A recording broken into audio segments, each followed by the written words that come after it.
Terima kasih Tuhan untuk waktu yang Kau berikan pada hari ini. Kami bisa beribadah bersama, bersekutu dengan Tuhan, dan bersekutu dengan saudara seiman kami. Terima kasih kesempatan yang berharga yang selalu Kau berikan tiap hari Minggu.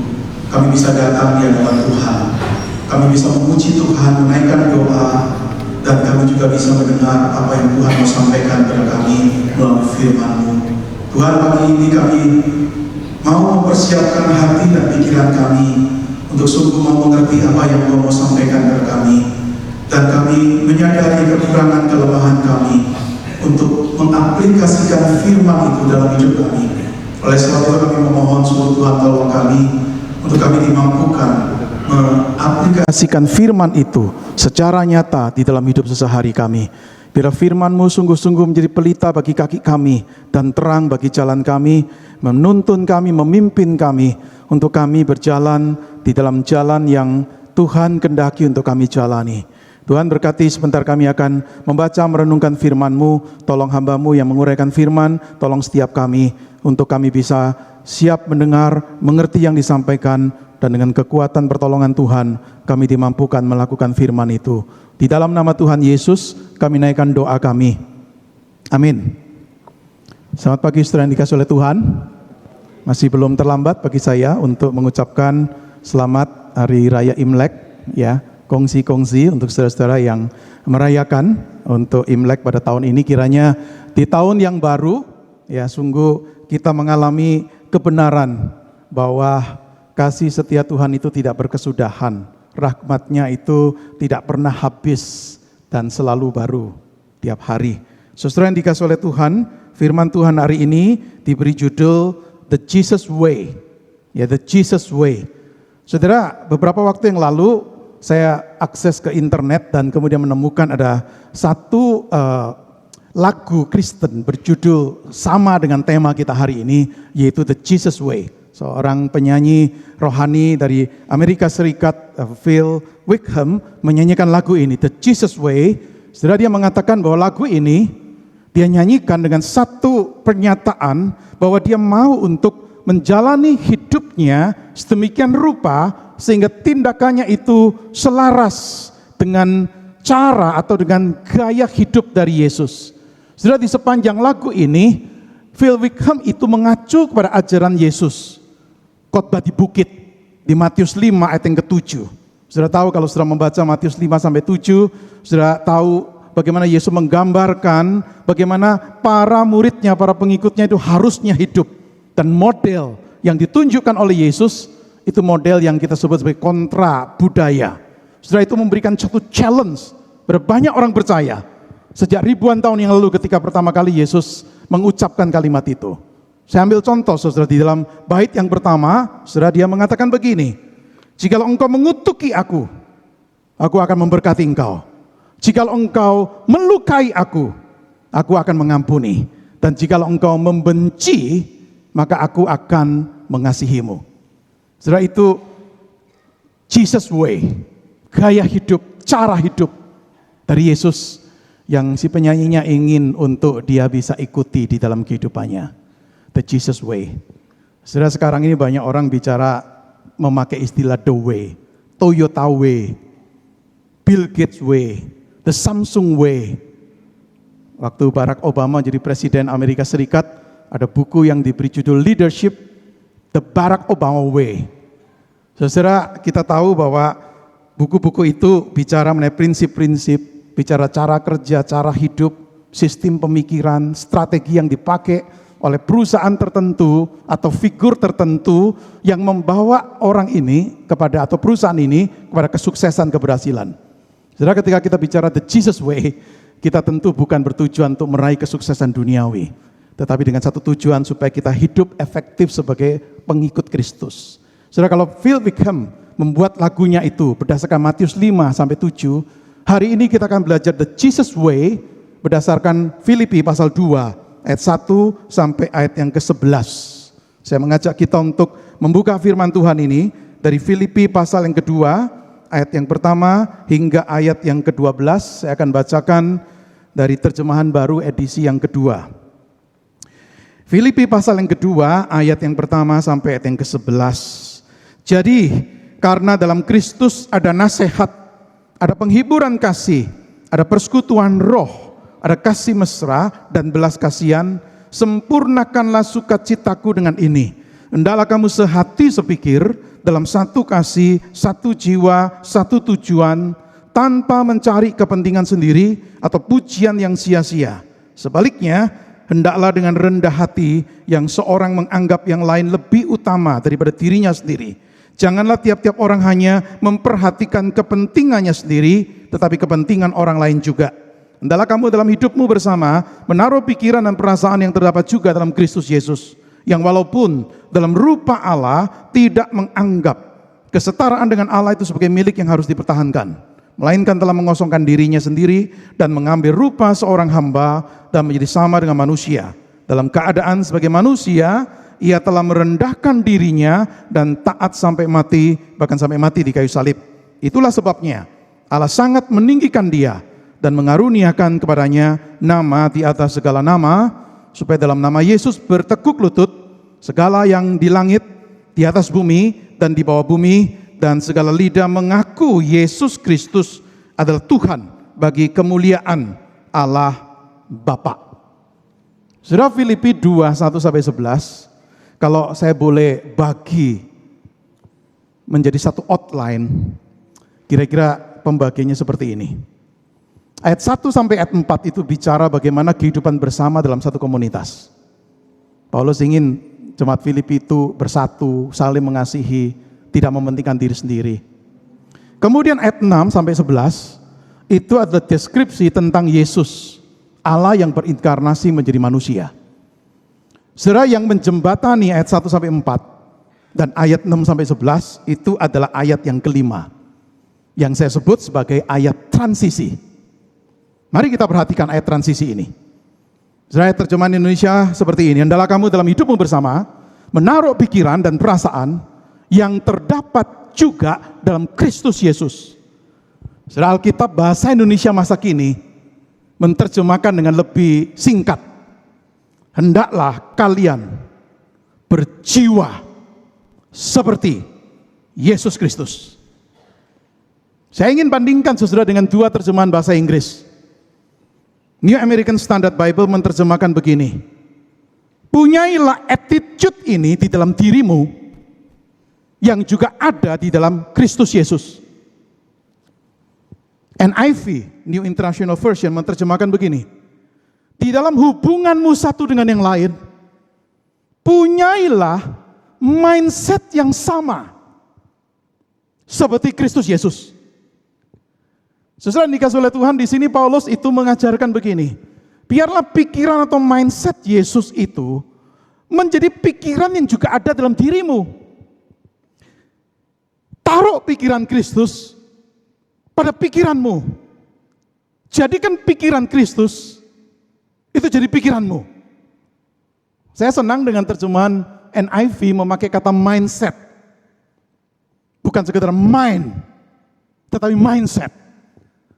Setelah ketika Paulus berkata menaruh pikiran, itu bukan sekedar mengajak kita berpikir, bukan sekedar mengajak kita merenungkan, bukan sekedar mengajak kita memakai rasio kita, atau memikirkan secara kognitif, bukan itu. Tetapi istilah menaruh pikiran, dalam bahasa Indonesia ditambahkan kata perasaan. Harusnya kata perasaan itu tidak ada. Menaruh pikiran, setelah itu punya arti kita menetapkan pikiran pada sesuatu sehingga memiliki kecondongan kuat untuk sesuatu itu. Kita memiliki mindset tertentu pada sesuatu, dan mindset ini sudah mempengaruhi kehidupan. Jadi cara pandang kita, cara pikir kita itu menjiwai kehidupan, dan itu terwujud di dalam sikap hidup kita nih. Ambil contoh. Kalau ada orang mindsetnya adalah uang segala-galanya, money is everything, maka orang ini akan memakai hidupnya sungguh-sungguh mengejar uang sedemikian rupa. Termasuk dia rela lakukan apapun, pokoknya dapat uang. Kenapa, saudara? Karena mindsetnya adalah money is everything. Time is money. Maka dia kejar itu.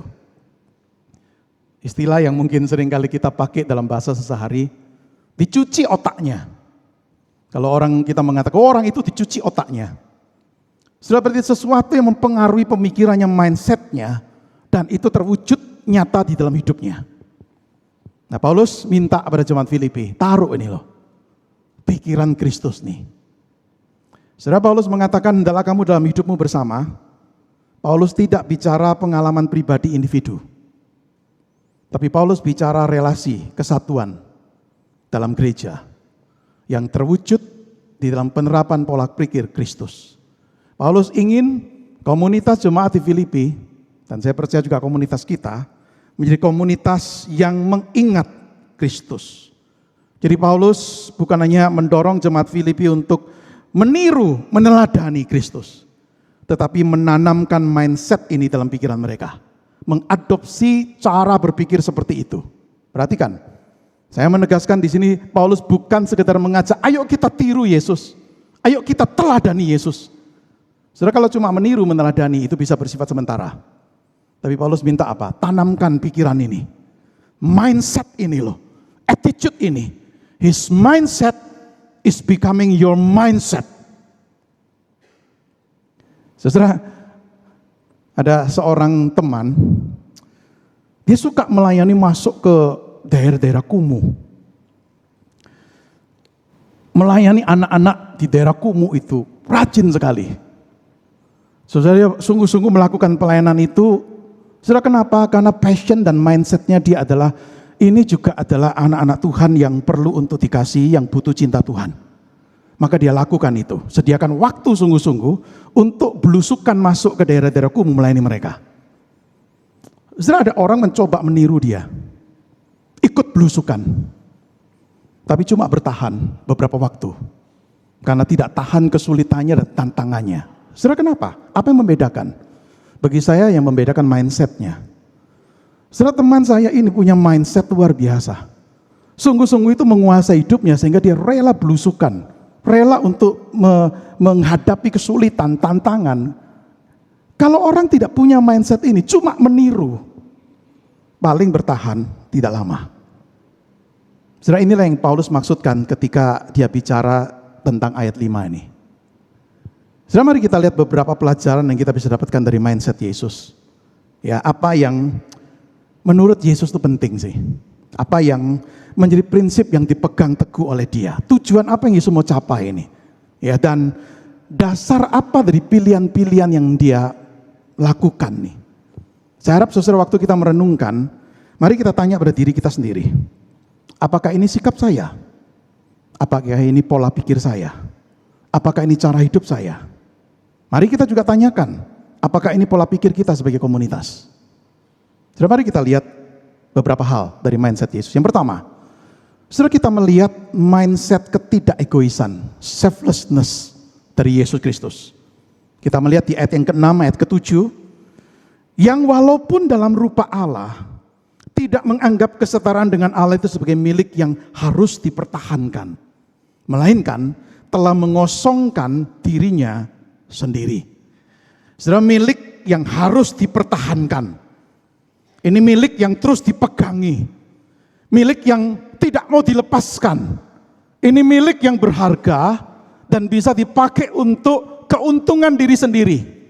Saudara, Yesus tidak digambarkan sebagai pribadi yang mati-matian mempertahankan milik itu. Yesus tidak digambarkan sebagai pribadi yang mati-matian memegangnya, menggenggamnya erat-erat, seolah-olah tidak ada seorang pun yang berhak menggugatnya, merampasnya, mengacaukannya. Saudara, Yesus bukan pribadi yang tidak mau orang lain mengusik atau mengganggu milik yang memang bisa mendatangkan keuntungan untuk dirinya. Tetapi dia rela untuk mengesampingkan hal-hal yang dia tahu itu mendatangkan keuntungan baginya. Dia rela untuk mengesampingkan status, hak-hak dan privilege-privilege yang memang dia miliki. Saudara, Kristus dalam statusnya sebagai Allah punya hak untuk tetap tinggal di surga. Tetapi Yesus tidak membuat pilihan itu, pilihan yang egois itu dalam kaitan dengan keilahiannya. Saudara, kesetaraan dengan Allah itu bukanlah Sesuatu yang dipakai Yesus untuk keuntungan kepentingan diri sendiri. Tetapi itu sesuatu yang dia pakai untuk apa? Kepentingan manusia, kepentingan orang lain. Disinilah kita melihat selflessness-nya Yesus Kristus ini. Dia tidak memikirkan tentang dirinya, tetapi dia memikirkan tentang orang lain. Kalau dia cuma pikirkan diri sendiri, sudah maka dia tidak akan bersedia datang ke dalam dunia untuk menyelamatkan kita orang berdosa. Saudara, ia tidak merenungkan tentang apa yang saya bisa dapatkan untuk diri. Tetapi dia pikirkan apa yang saya bisa berikan untuk yang lain. Spirit dari Yesus bukan spirit getting, tetapi giving. Itu Yesus. Maka dia rela meninggalkan lingkungan kemuliaannya, rela menanggalkan semua privilege-nya, rela untuk menyerahkan haknya, rela untuk mengesampingkan posisinya yang menguntungkan demi untuk manusia. Oleh sebab itu Paulus mengajak jemaat Filipi, ayo punya pikiran seperti ini. Ya, di ayat yang keempat, Paulus itu berkata begini kepada jemaat Filipi, janganlah tiap-tiap orang hanya memperhatikan kepentingan sendiri, tetapi kepentingan orang lain juga. Saya senang terjemahan Indonesia menambahkan kata hanya. Artinya apa, saudara? Bukan berarti kita tidak boleh mikirin kepentingan diri sendiri. Tidak boleh sama sekali, bukan itu. Saudara, kita perlu memperhatikan kepentingan sendiri. Keluarga kita, bisnis kita, kesehatan kita, jadwal kita. Enggak salah.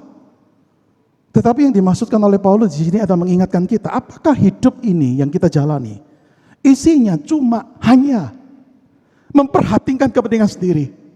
Apakah Tuhan itu menciptakan kita sebagai ciptaannya, sebagai orang percaya supaya kita makan, bernafas, tinggal di satu tempat, menghabiskan sendiri seluruh perbekalan yang dipercayakan kepada kita? Saudara, kalau memang seperti itu, berarti kita orang selfish. Saudara menanamkan mindset ketidakegoisan, selfishness ini bukan hal yang mudah. Kenapa? Kalau saudara dan saya jujur, concern utama kita ini selalu untuk diri kita sendiri. Saudara, concern ini begitu kuat meresap di dalam diri kita. Saudara, kita hidup di zaman yang orang sebut seringkali makin bersifat individualistik. Yang penting adalah apa yang aku bisa dapatkan. Ada buku yang diberi judul How to Get the Most of Our Life. Bagaimana engkau bisa mendapatkan yang maksimal nih dari hidupmu untuk dirimu nih.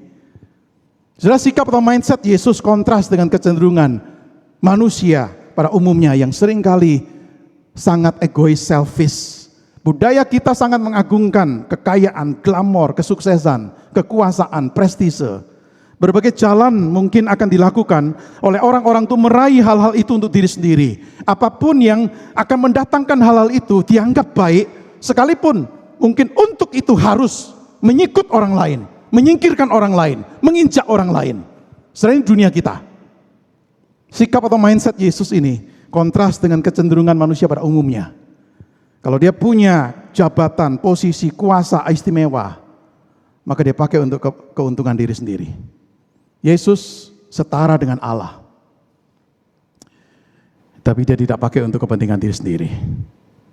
Sikap Yesus, sikap yang saya percaya juga kontras dengan mungkin sikap sebagian orang datang ke gereja dengan pola pikir, pokoknya aku beribadah kan, aku udah puas dengan gereja yang aku datangi, tapi gereja jangan coba-coba mengutak-atik scheduleku. Jangan usik-usik aku untuk aku terlibat di dalam pelayanan. Sudah di tengah-tengah zaman yang menekankan me first, aku yang pertama, maka konsep melayani itu memang tidak populer. Ada satu orang berkata begini, selfishness, keegoisan adalah dosa yang sulit untuk disingkapkan. Karena sangat mudah untuk melihatnya pada orang lain. Namun sangat sulit untuk mengenalinya pada diri kita sendiri. Saudara, di salah satu gereja GKY, ada orang bersedia dicalonkan jadi majelis, dan terpilih dan bersedia. Saya cukup kaget. Saudara, karena saya tahu dia. Dari dulu kalau dicalonkan gak pernah mau. Tapi satu waktu dia bersedia. Dari ketika saya bertemu, saya tanya nih, jujur kepada dia, tumben mau bersedia jadi majelis. Apa jawaban dia? Saudara, dia menjawab begini, ketika saya tidak mau, saya dengan jujur bertanya, Apakah karena memang saya tidak ada beban? Atau karena saya tidak mau kenyamanan hidup saya terusik? Itu jawabannya. Saya bertanya jujur, saya tidak ada beban. Ataukah saya tidak mau kenyamanan hidup saya terusik? Yang kedua, saudara, kita belajar dari Yesus tentang kerendahan hati, humility.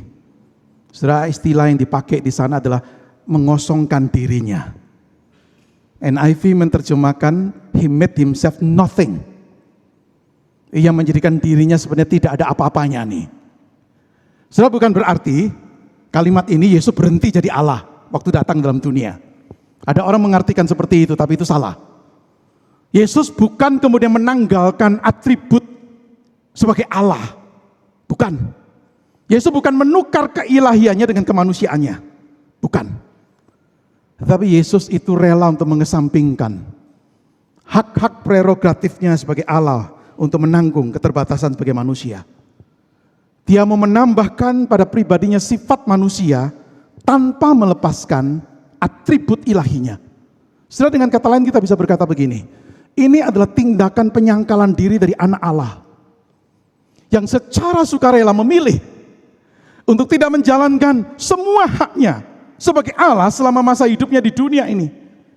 Satu ungkapan yang menggambarkan sudah penyangkalan totalitas, penyangkalan diri Yesus yang sepertinya menganggap diri seolah-olah tidak ada nih. Dan itu digambarkan di ayat yang ke-7 dengan ungkapan ini, dia mengambil rupa seorang hamba dan menjadi sama dengan manusia. Kata hamba di sana itu budak. Yesus mengambil posisi seperti seorang budak. Saudara ingat, budak jauh lebih merendahkan daripada seorang pelayan. Slave beda dengan servant. Seorang pelayan dipekerjakan untuk menyelesaikan tugas tertentu, tapi dia masih sepertinya punya hak-hak tertentu. Tetapi seorang slave, budak, itu statusnya lebih rendah. Dia milik dari sang tuan. Dia tidak memiliki hak pribadi, status pribadi, harta pribadi. Sepertinya dia tidak memiliki kehidupan pribadinya, terlepas dari keinginan tuannya. Setelah Yesus mengambil rupa seorang budak, seorang hamba nih. Seorang pekerja yang jadi milik tuannya. Ini posisi yang sangat rendah, tidak ada kemuliaan, posisi melayani bukan untuk dilayani. Saya ada kalanya sering berpikir seperti ini waktu merenungkan ini. Saudara mengatakan kita ini perlu punya mindset kerendahan hati, itu mudah. Gampang.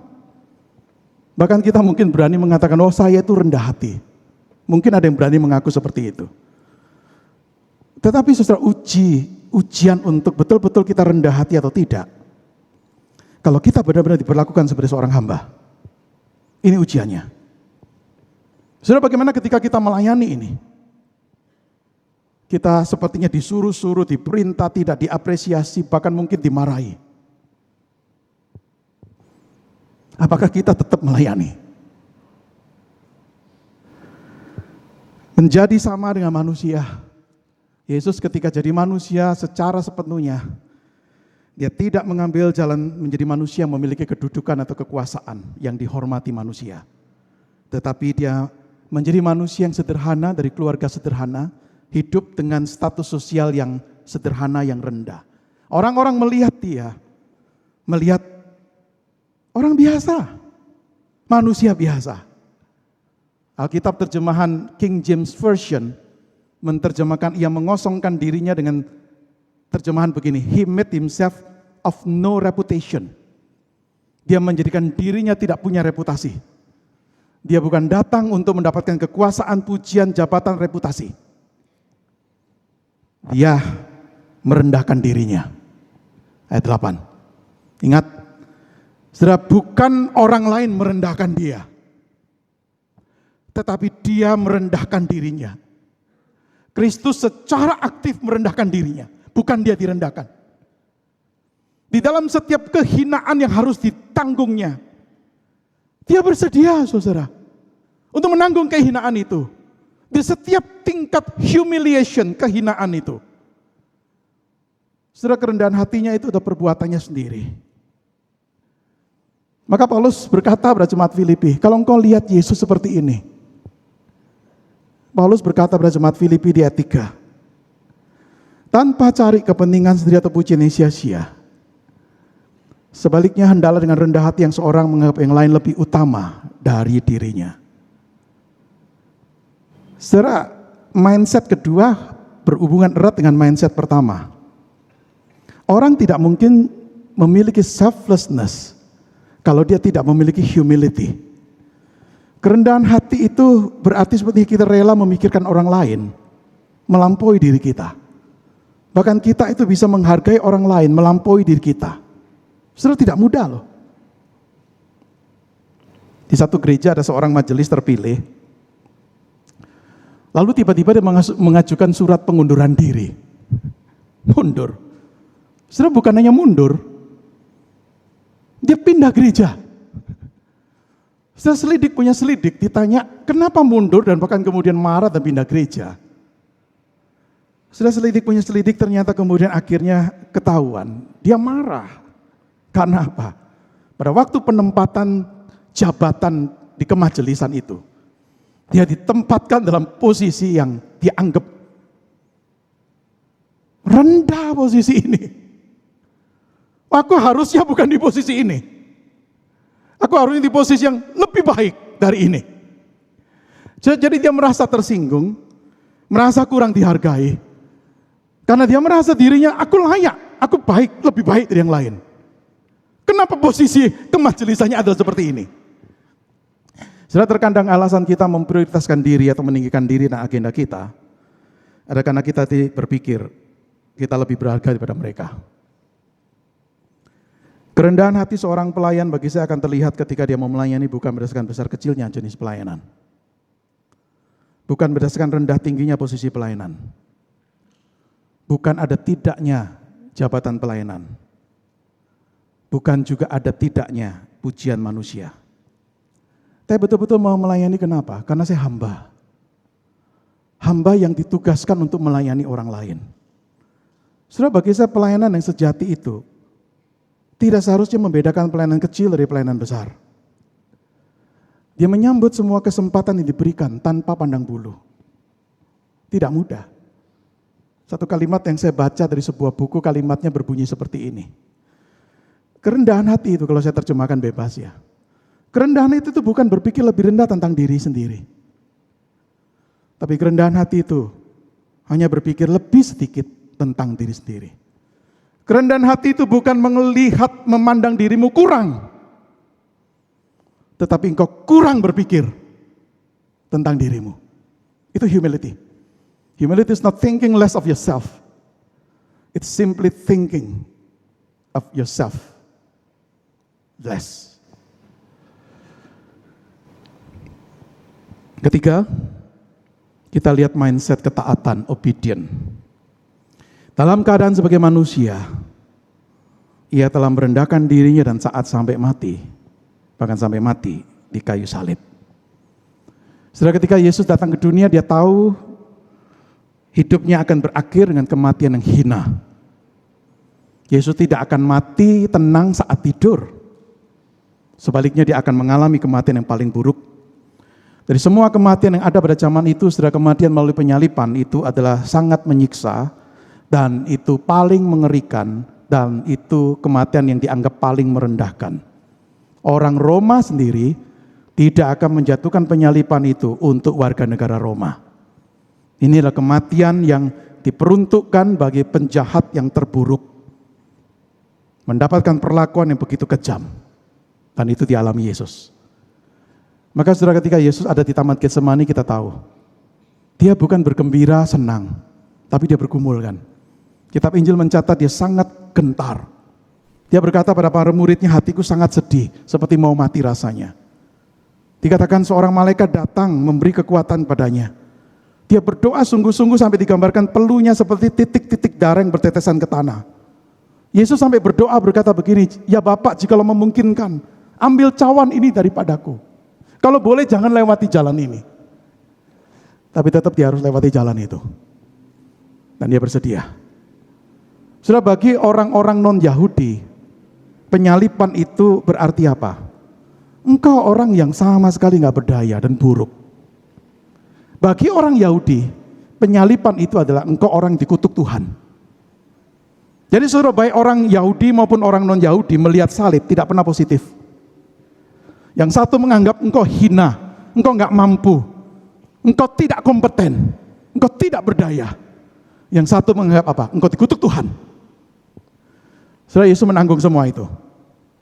Dia milih untuk taat bahkan ketika dia mengorbankan nyawanya dengan cara yang paling hina.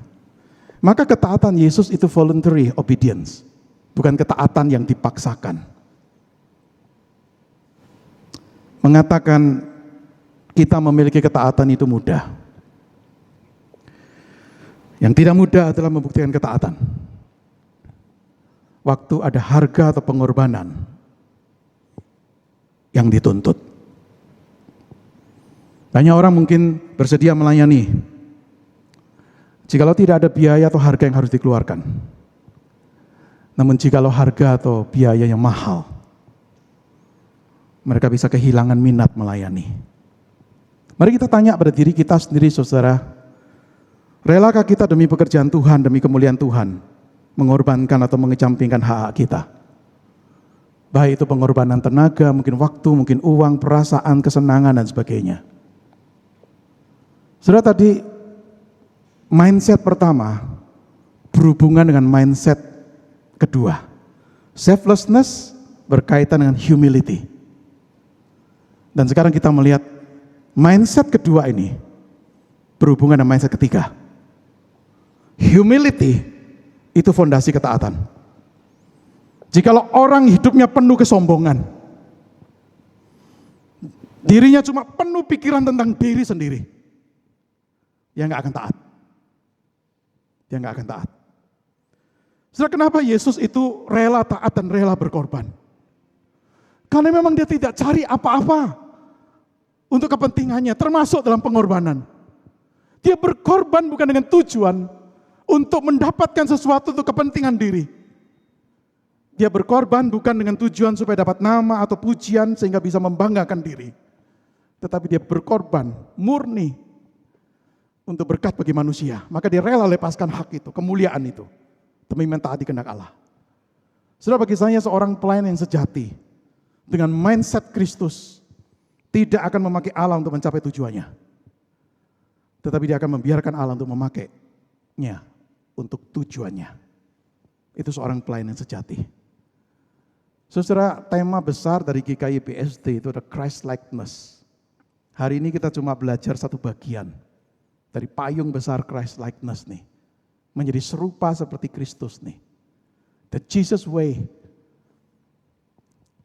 Mari kita belajar untuk mengaplikasikan itu.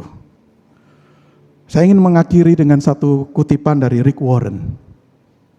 Rick Warren berkata begini, kalau saya terjemahkan bebas. Keserupaan dengan Kristus tidak dihasilkan melalui meniru, tetapi melalui menghidupinya. Bukan sekedar cuma berhenti di meniru, tapi menghayati, sungguh-sungguh mempraktekannya, dan menghidupinya. Tidak mudah memang, tapi mari kita mengikuti the Jesus way. Yang saya percaya itulah jalan untuk kita bisa menjadi orang percaya yang menjadi efektif saksi Tuhan yang baik, dan kiranya Tuhan menolong memampukan kita untuk bisa menghidupinya. Mari kita berdoa.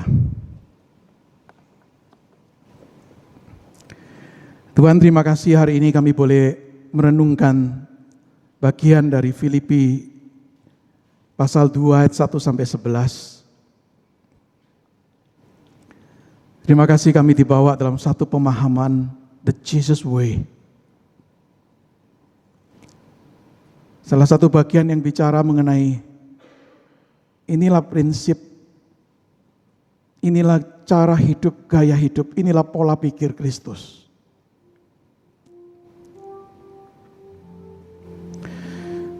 Yang Paulus rindu jemaat Filipi dan termasuk kami untuk menaruh mindset pikiran seperti itu